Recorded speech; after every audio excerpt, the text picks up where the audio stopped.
I don't remember the last time I slept without feeling someone watching me. Not with fear, with anguish.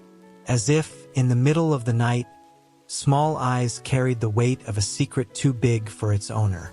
I am Donald Trump. And yes, this has nothing to do with politics. It's not about speeches or walls or money. It's about something much more fragile. It's about my cat, Spooky. I found him on a deserted Manhattan street one morning when I went for a walk to clear my head. He was so small that I could barely see him in the rain puddle where he was trembling. He had a black smear on his face covering one eye, like a mask, and it made me smile.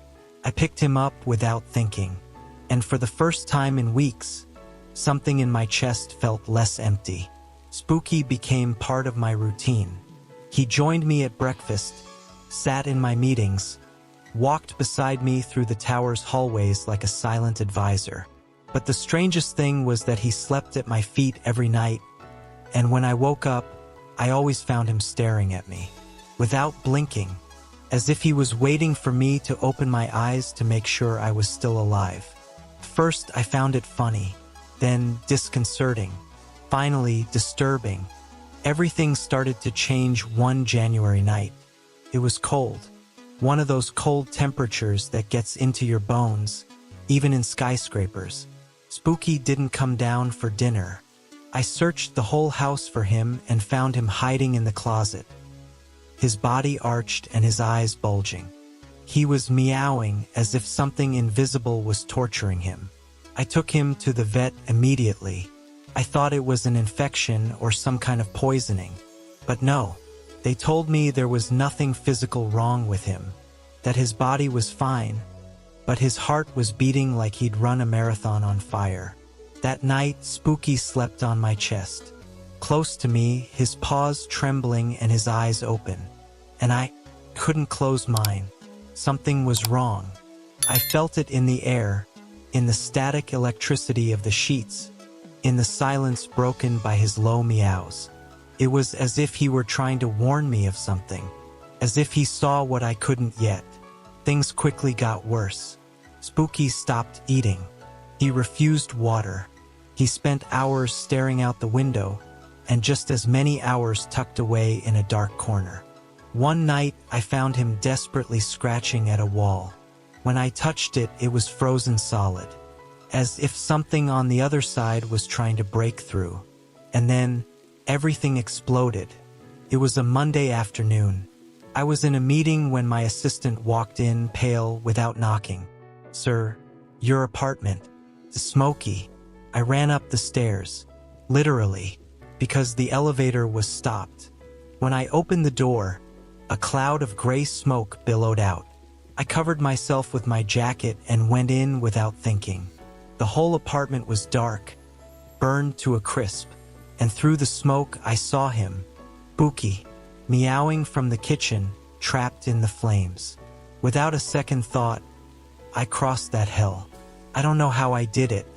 I only know that when I came out, my face was covered in soot, my heart was racing, and Spooky was unconscious in my arms. He spent days at the veterinary clinic. Minor burns, damage to his respiratory tract, and the worst part, a heart that beat too slowly.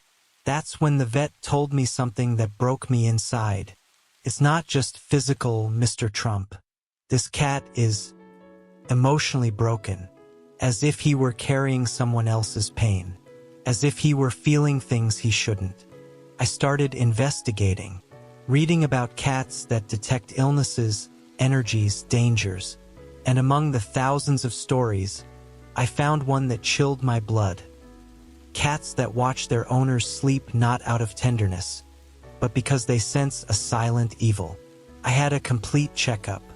Under pressure from my team, a private doctor, following the full protocol. And then they discovered it. A tumor small near the heart. Asymptomatic. Fatal if not detected early. Spooky knew.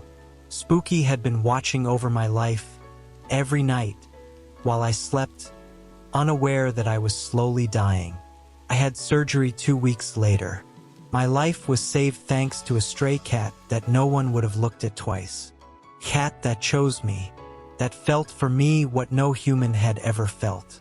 Today, Spooky is fine. He's back to eating, playing, sitting next to me while I read or watch the news. He no longer watches me sleep.